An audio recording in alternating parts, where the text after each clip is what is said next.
所以这就是星之环的影响吗？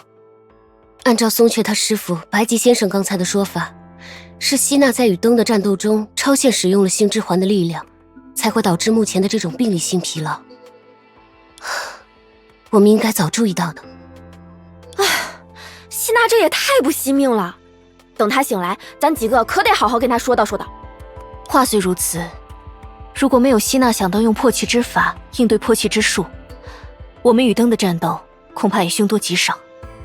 哦，那倒未必是唯一的方法。比如我们两眼一闭，直接往地上一躺，如果大家足够擅长装死，或许一觉醒来还能赶上被白吉定在原地。算了，现在也不是开玩笑的时候。如果希娜的症状真的与崩坏病有关，或许我只能把自己的融合因子通过手术分享给她。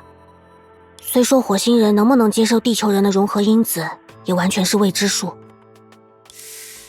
虽然不明白你在说什么，但那好像是很危险的东西。生还率完全未知。这也太……不论怎么说，眼下有咱师傅他老人家出手，不消片刻，保准希娜重新活蹦乱跳。你们就放100个心吧。可你师傅刚才还直摇头说，他拿不出根治之法，只能提供缓兵之计。嗨，谁说缓兵之计就不能釜底抽薪？真要细究起来，生老病死，饥寒怨憎，这世上没有根治之法的问题可太多了。但咱平头百姓不还是能乐乐呵呵的过日子？哦，原来如此，这倒是一种有趣的观点。所以说，你们别看咱师傅平常病殃殃的，他老人家那可是久病成医。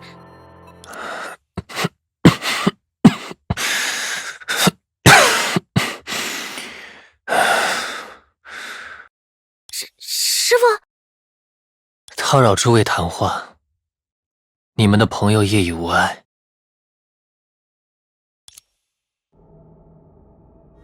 嘿嘿，果然师傅出手，万事不愁。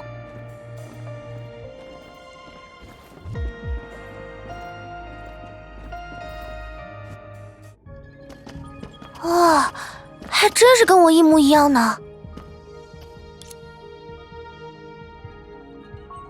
徐梦者，希娜，你感觉怎样？没问题了。我好的不得了，能蹦能跳，能吃能喝。说到吃，琥珀街上我还有好多东西没吃够呢。成，这还不简单，全包在咱身上。那就先谢谢松雀了。哦，还是应该先谢谢你师傅。要是没有他及时相救，我恐怕连眼皮都睁不开，就更别提下馆子了。你呀，我们在外冒险，可不能随便模仿不惜命的对手，知道吗？这个我有在反省啦。要是还有下次，我就提前跟大家说一声。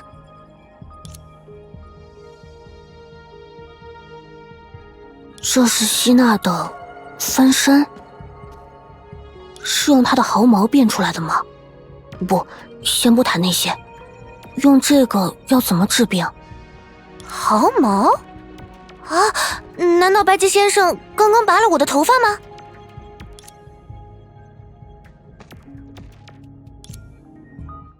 各位所见之物，是在下以虚焰小鸡捏造的一介假身，可以代替希娜小姐本人承受伤害。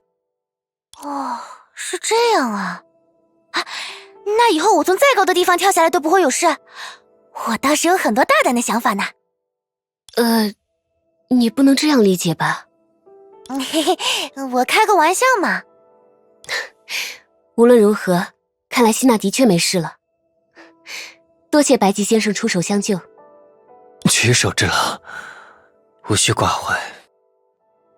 不过，白吉先生，我还有一个问题想请教。如果希娜今后继续使用星之环，那会对她的身体造成伤害吗？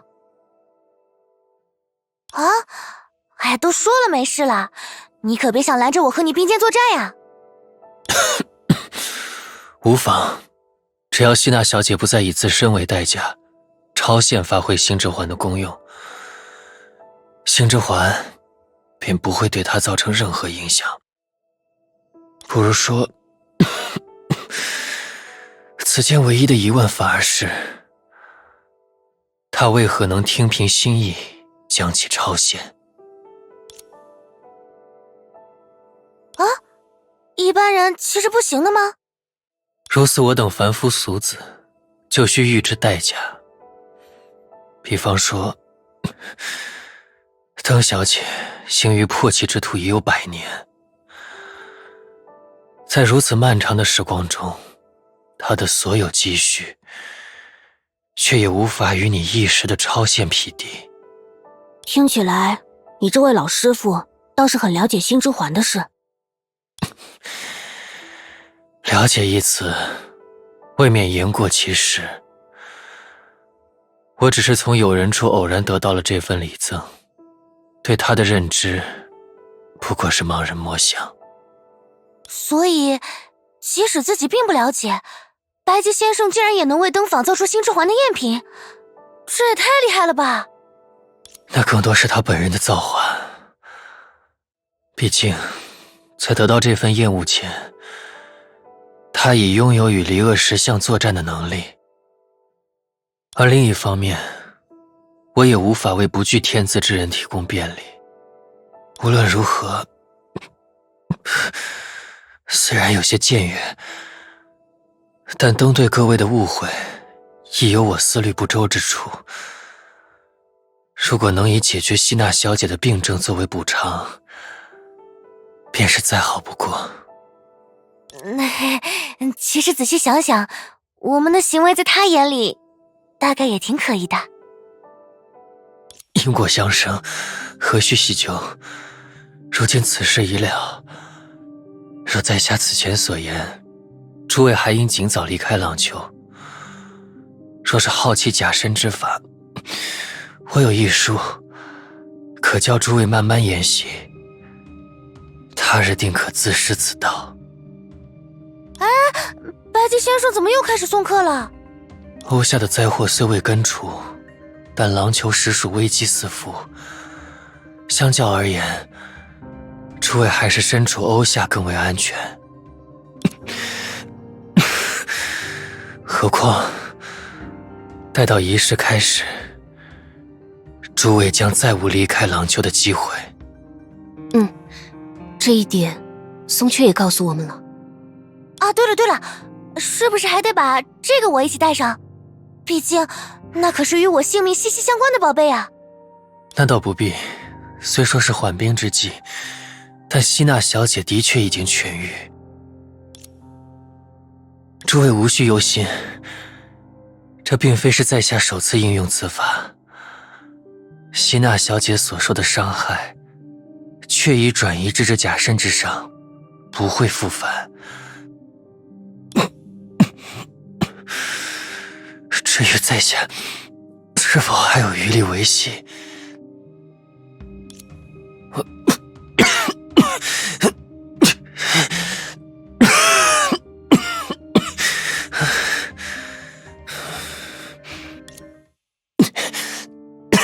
那是在下自身之事。师父，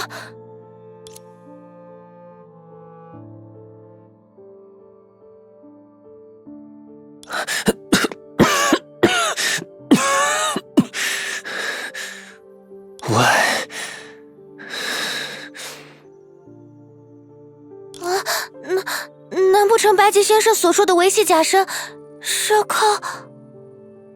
唉，看来这与其说是把希娜受到的伤害转移给了假身，倒不如说是转移给了他自己。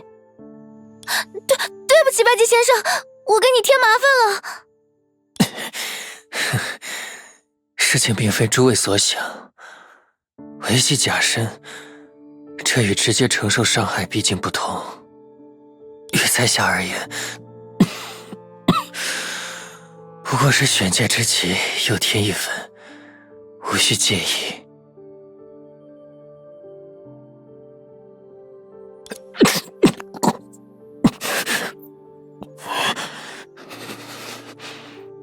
生。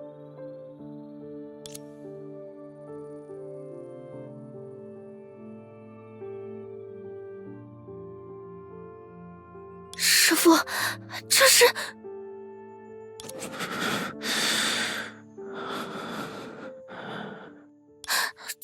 怎么会突然这样？我现在好好的，也没有受伤啊！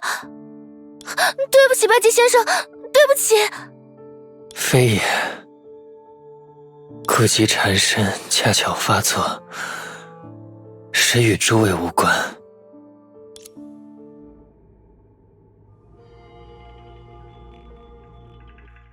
白吉先生这样，真的没问题吗？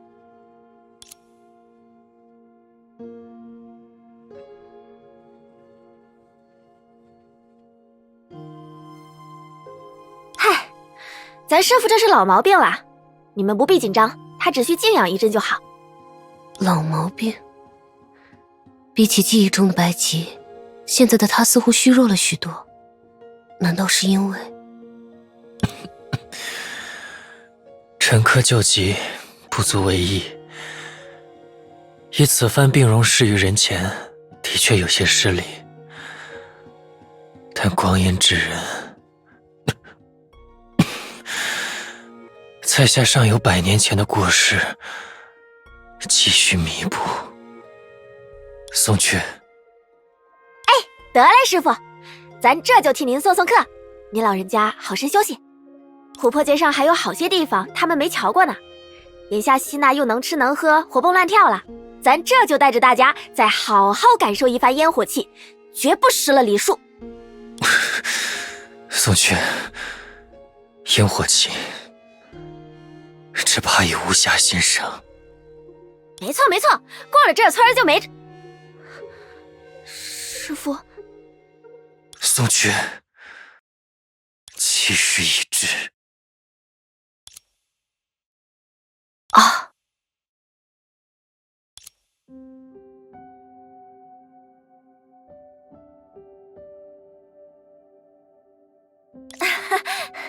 得嘞，师父，这事儿包在咱身上，您就放心吧。只是，师父您看，咱能不能再求你一件事儿？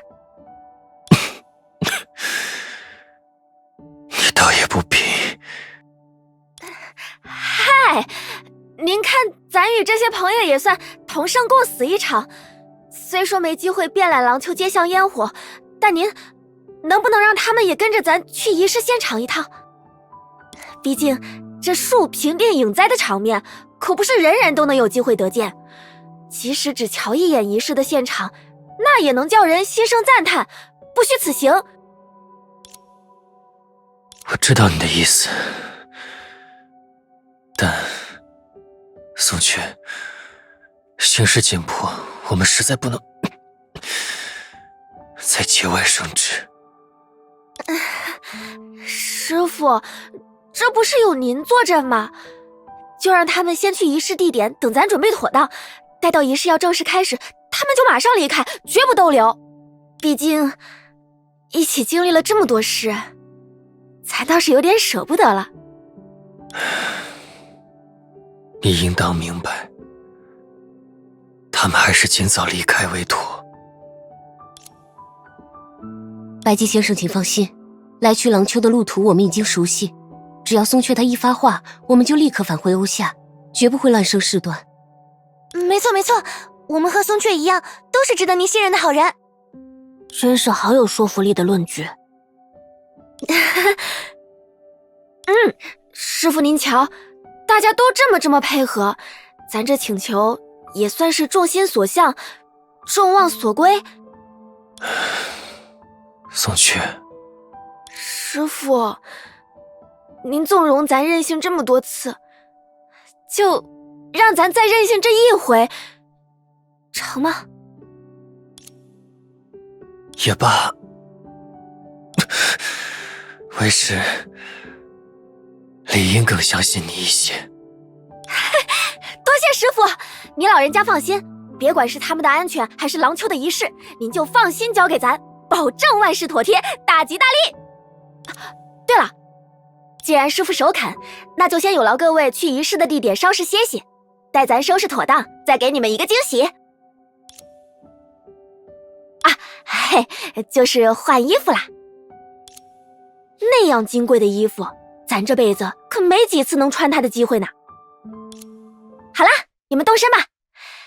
我再做点准备，然后找师傅或者决姨帮忙，直接过去就行。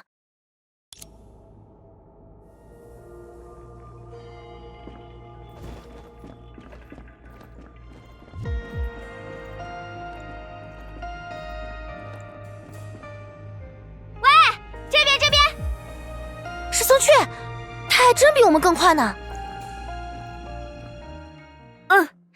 人都到齐了吧？那咱们就准备上去吧。这么说来，仪式地点是不是也有什么特别的讲究？嗨，那门道可太多了。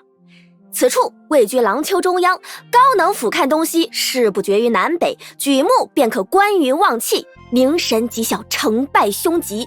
况有……得，你还是省两句贯口吧。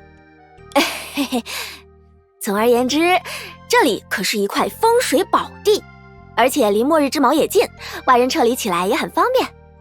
师傅他老人家早就挑好的位置，那可不会有假。你们的关系真好。那是自然，而且师傅和咱不一样，虽然术名唤作虚燕，他可从来没骗过人。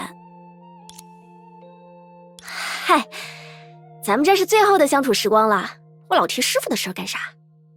得嘞，咱们起驾！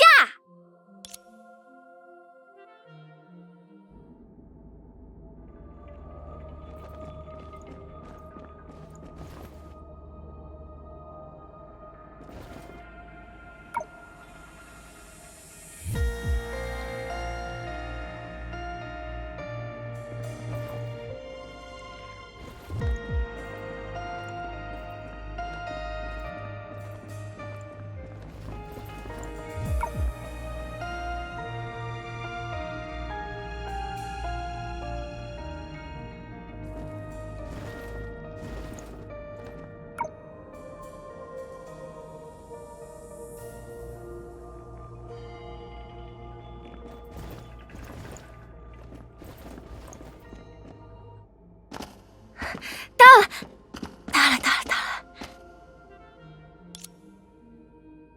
松雀，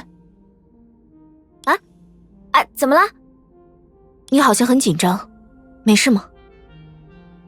哎呀，没事，咱这不是，时隔多年，终于要像个正儿八经的树一样，做点值得大书特书的事了吗？真是个激动的。别这样呀！师傅之前可是明确说了，这次有的是咱表现的机会。如果是在了解你的名号前听到这番话，那我们多少还能相信一下。得，咱已经成搞笑角色了。松雀，你之前不是说要换仪式用的服装吗？对啊，我从刚才开始就一直在期待了，结果你现在还没换呢。咱这不是正准备换吗？原来如此，你有在别人面前换装的癖好？才不是嘞！你想啊，比起咱换好了衣服在这里等你们，肯定还是在你们面前换上漂亮衣服更能体现反差感吧？才不是因为太紧张，结果差点忘记了呢。总之，各位就瞧好了吧。只要你们看到咱盛装华服的姿态，一定会惊得下巴都掉在地上。哦，既然你都说出这种豪言壮语了，那我也稍微期待下吧。那你们烦请先转过身去。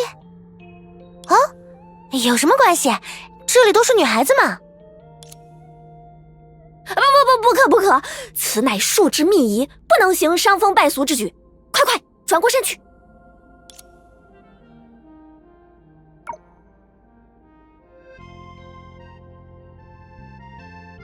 哎呀，快转过去吧，咱换衣服很快的。哎呀，这会儿就别闹了，求求你，快转过去吧。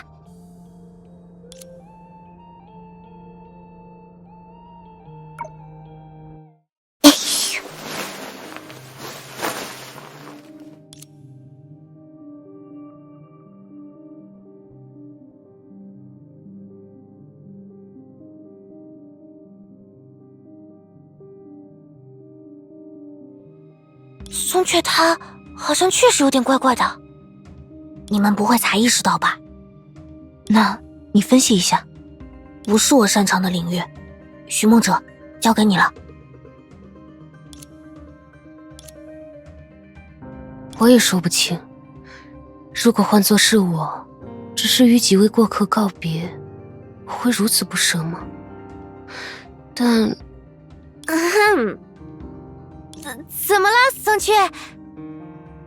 那个，嗨，该怎么说呢？趁着现在不用面对面，咱能问点儿，稍微有些让人害臊的问题吗？当着他人面换衣服的癖好其实也没什么，你不用太过挂怀。我会严守秘密的。喂，你们到底把咱当成什么人啦？哎呀，松雀，你想问什么就问呗，扭扭捏捏的都不像你了。那咱就问了，在你们眼中，咱究竟是一个什么样的人啊？哎，也不用回答的那么认真，就告诉咱你们脑海里闪过的第一个念头就好。这100多年来，咱就认识了你们几个新朋友，不问问清楚，那还是太遗憾了。这样啊，我的话大概会觉得松雀你是个很努力的人吧。啊？咱努力？确实，乍看之下，你就是个油嘴滑舌、胡吹乱侃、招摇撞骗的社会闲散人员。想说你胆子小，但你确实没什么战斗力；想说你喜欢贪小便宜，但你好像更在乎自己的面子。打住！你先打住！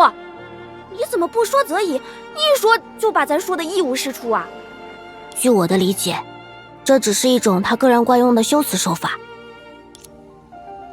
我只是实话实说，和其他个位数相比，你显得极其平凡，甚至称得上庸俗。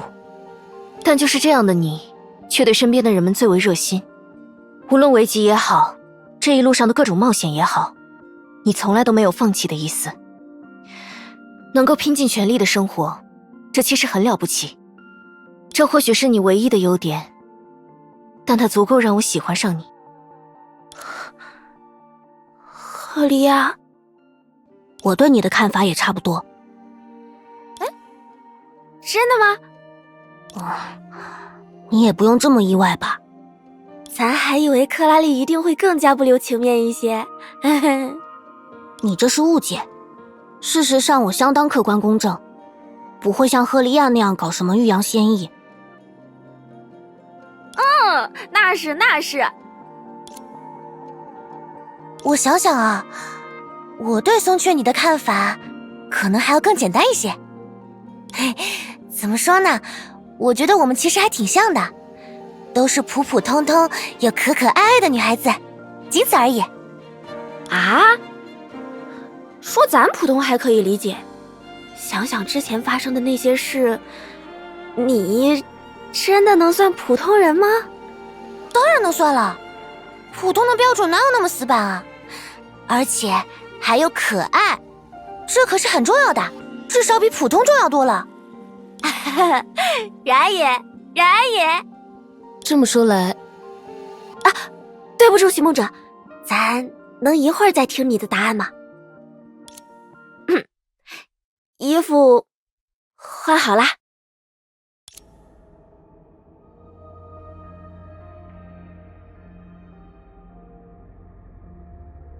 嘿，怎么样？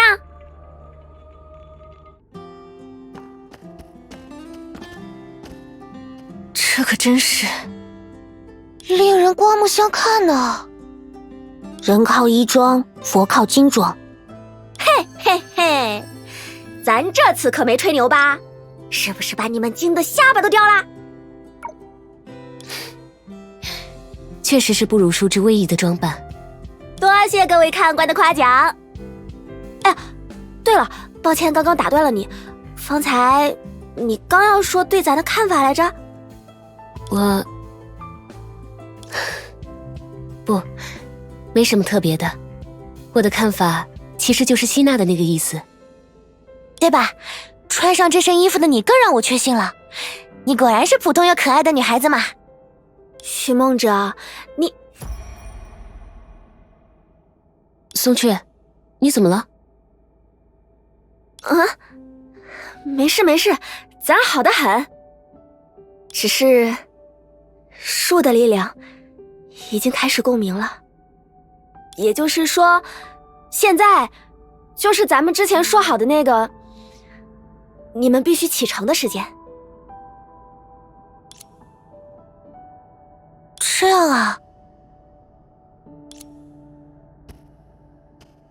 松雀，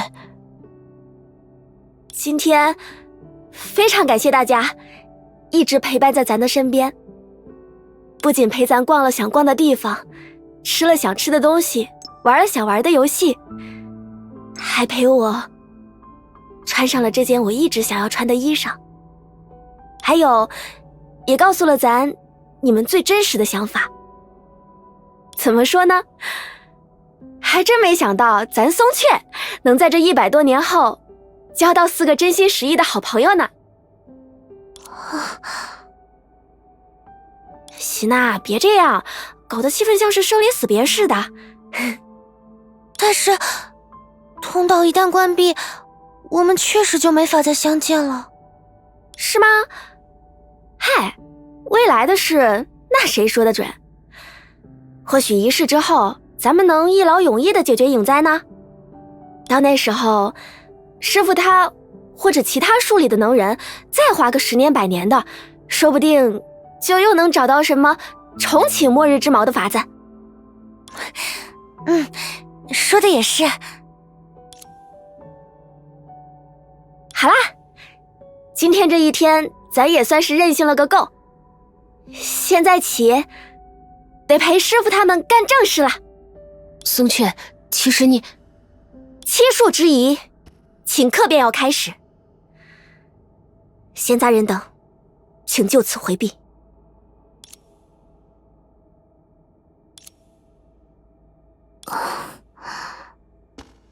我们走吧，松雀他也有自己的责任。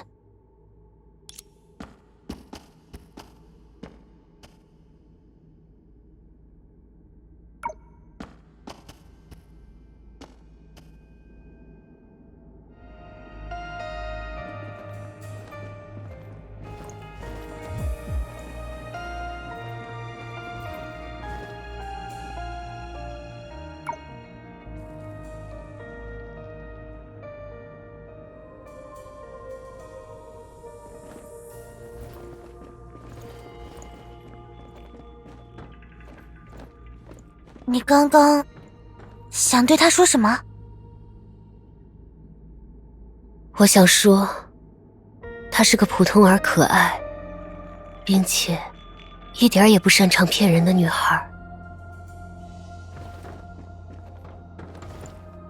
终于要和郎秋说再见了吗？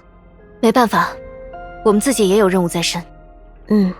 返回欧夏吧。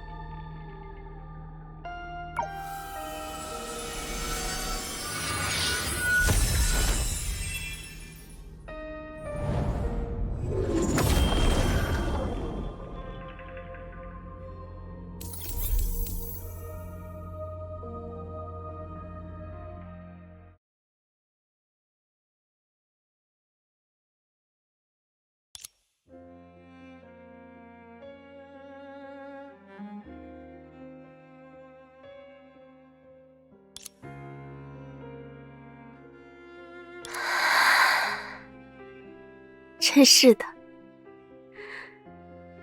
在这么空旷的地方，耳聪目明的咱怎么可能听不到呢？果然大家都觉得咱不咋会骗人呢。不过在最后的最后，咱还是骗到了你们。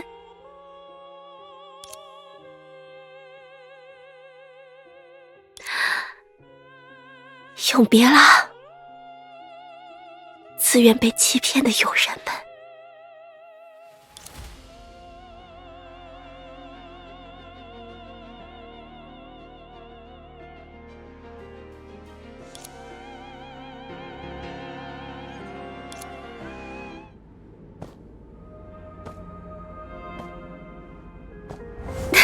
欺瞒之术，已经做好了准备。